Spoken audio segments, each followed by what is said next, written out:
What's going on, guys? Devan Caswell here with continuation of this series called Obtaining the Heart of a Dreamer. Today we're talking about building your foundation. Now I'm going to start this one off with a Bible verse, and it's going to be Matthew chapter 7, verses 24 through 27, and they say this: "Therefore, everyone who hears these words of mine and puts them into practice is like a wise man who built his house on the rock.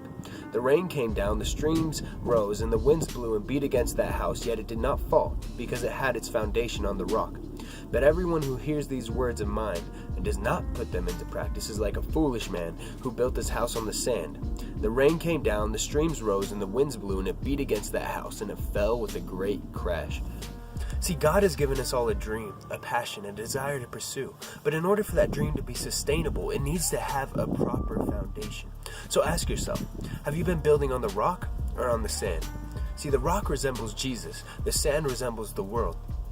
And the reason we want to build our foundation on the rock is so that when life throws storms at us or when the enemy tries to attack us, our dream will stay standing. So the question is how do we build our foundation on the rock? What I need you guys to do is to install the chief cornerstone. Now I know some of you might be a little confused, so let me explain. All right, Ephesians chapter 2, verses 20 through 21 say this: "Built on the foundation of the apostles and prophets, with Christ Jesus himself as the chief cornerstone. In him the whole building is joined together and rises to become a holy temple in the Lord." Now, this verse is what the church is meant to build its foundation off of, but I believe whether you have a business, a nonprofit organization, a restaurant, or a ministry, that we should strive to build our foundation off the same thing. Now, Jesus Christ refers to himself as the chief cornerstone. Now, something you need to know about a cornerstone of the building is that without it, the building will collapse. The cornerstone also keeps the building in alignment and also gives it proper balance. See, when you install the chief cornerstone, when you have Jesus at the center of what you're doing, when you build your foundation on Christ, it doesn't matter what storms you face. It could be a tsunami, a tornado, a hurricane, a volcano, a legion of demons. Hell can come at you with all it has. It can be the biggest, baddest earthquake you've ever seen in your life. But I promise you, if you build your foundation on Christ and you install the chief cornerstone, your foundation will last. It will keep standing. I also need you guys to create a plan. Proverbs chapter 21, verse 5 says this: "The plans of the diligent lead to profit, as surely as haste leads to poverty." If you want abundance for your life, if you want success for your dream, if you want prosperity for your family, then you need to do your part by building a proper plan.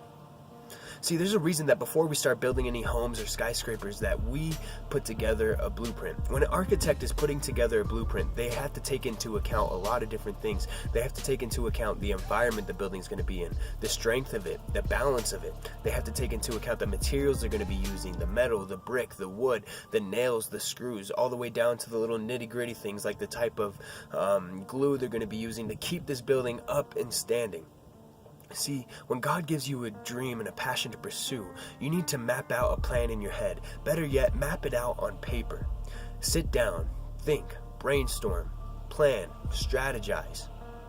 The more clear your vision is, the more you'll be able to see, the more you'll be able to do, and the more you'll be able to accomplish. Think of it this way. If you were to get on a plane and the pilot had no idea where their destination was, they had no idea where they were going, is that a plane you want to be on? No.